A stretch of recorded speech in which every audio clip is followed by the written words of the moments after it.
Salam sejahtera untuk kita semua. Pelajaran Sekolah Sahabat dengan tema utama tentang kematian, hampir mati, dan harapan masa depan. Pelajaran ke-9, bagian-bagian yang bertentangan. Sahabat petang, ayat hafalan, kamu menyelidiki kitab-kitab suci, sebab kamu menyangka bahwa olehnya kamu mempunyai hidup yang kekal. Tetapi walaupun kitab-kitab suci itu memberi kesaksian tentang aku. Yohanes 5 ayat 39. Petrus mengingatkan kita, dan siap sedialah pada segala waktu untuk memberi pertanggungan jawab kepada tiap-tiap orang yang meminta pertanggungan jawab dari kamu tentang pengharapan yang ada padamu. Paulus menambahkan, beritakanlah firman, siap sedialah baik atau tidak baik waktunya. Nyatakanlah apa yang salah, tegurlah dan nasihatilah dengan segala kesabaran dan pengajaran. Karena akan datang waktunya, orang tidak dapat lagi menerima ajaran sehat. Karena itu, kita harus melihat tidak hanya bagian-bagian yang dapat dijelaskan dengan mudah agar sesuai dengan keyakinan kita, tetapi kita juga harus berurusan dengan bagian-bagian yang biasanya digunakan untuk mengajarkan sesuatu yang berbeda dari apa yang kita yakini. Sewaktu kita melakukannya, kita harus mengikuti teladan Yesus yang mengilhami. Kristus sendiri tidak mengesampingkan satu kata pun dari kebenaran, tetapi ia selalu mengucapkannya di dalam kasih. Ia tidak pernah kasar, tidak pernah mengeluarkan perkataan yang pedas, tidak pernah menyusahkan jiwa yang halus itu.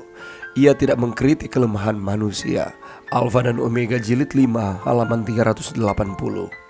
Pekan ini kita akan mempelajari beberapa bagian menarik yang digunakan orang untuk membenarkan kebakaan alami jiwa. Pemikiran ini harus memperkuat keyakinan kita sendiri dan membantu kita menjawab dengan ramah mereka yang mempertanyakan ajaran penting ini. Adapun ringkasan dan pokok pelajaran yang akan kita pelajari sepanjang minggu ini. Pelajaran ini membahas perikop-perikop Alkitab yang telah dikemukakan oleh beberapa orang bahwa mempromosikan keabadian jiwa dan atau keberadaan neraka yang menyala selamanya. Perikop-perikop itu adalah sebagai berikut.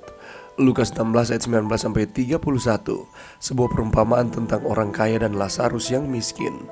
Meskipun beberapa orang mengklaim perumpamaan ini sebagai gambaran literal tentang kehidupan setelah kematian, studi lebih lanjut dari konteks menunjukkan bahwa Yesus malah menggunakan perumpamaan ini untuk menunjukkan bahwa menjadi kaya tidak menjamin surga dan untuk memanggil orang-orang supaya menaati kitab suci.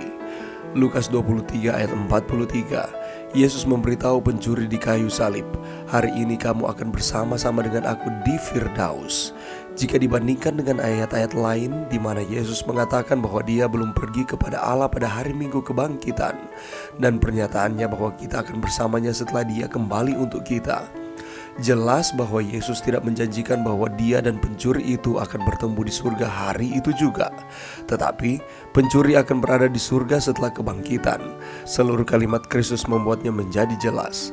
Aku berkata kepadamu hari ini, kamu akan bersamaku di Firdaus. Filipi 1 ayat 21-24 dan 1 Tesalonika 4 ayat 13-18. Paulus mengatakan bahwa dia berharap untuk bersama Tuhan, tetapi dia sama sekali tidak memasukkan waktu yang berlalu antara kematiannya dan kebangkitan.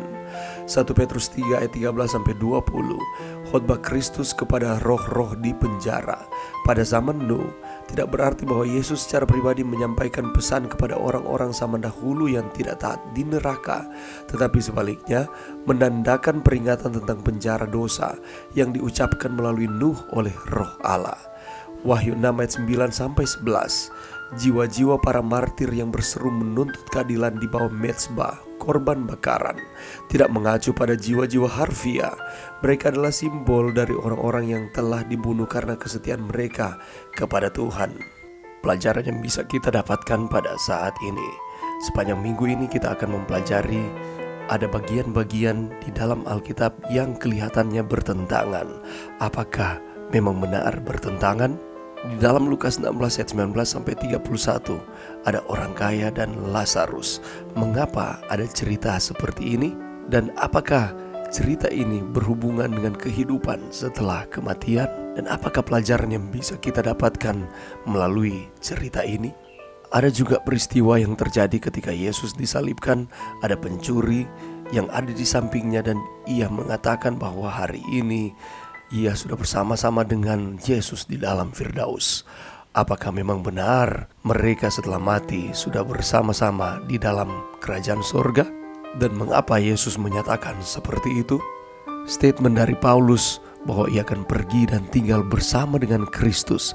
Apakah memang benar sekarang Paulus sudah tinggal bersama-sama dengan Kristus? Dan di dalam 1 Petrus 3:13-20 ada statement yang menyatakan Kristus berkhotbah kepada roh-roh di penjara. Apakah benar Kristus sedang berkhotbah kepada roh-roh yang ada di dalam penjara? Apa maksudnya dari statement tersebut? Dan ada jiwa-jiwa yang sedang menangis di bawah mezbah.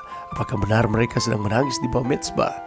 Apakah ada kehidupan setelah kematian? Apakah setelah kematian ada tubuh roh yang bergentayangan berbeda dengan tubuh fisik yang kita miliki? Untuk mendapatkan jawaban dari pertanyaan-pertanyaan ini, mari kita meluangkan waktu kita walaupun hanya sejenak untuk mempelajari pelajaran sekolah sahabat sepanjang minggu ini, sehingga iman kita akan terus dikuatkan, kita akan terus setia kepada Tuhan. Mari berdoa. Terima kasih Tuhan atas firman-Mu pada saat ini. Bantu kami untuk kami dengan tekun mempelajari pelajaran sekolah sahabat sepanjang minggu ini. Kami yakin kami akan terus menemukan Kristus di dalam mempelajari pelajaran ini. Ini doa kami di dalam nama Yesus. Amin.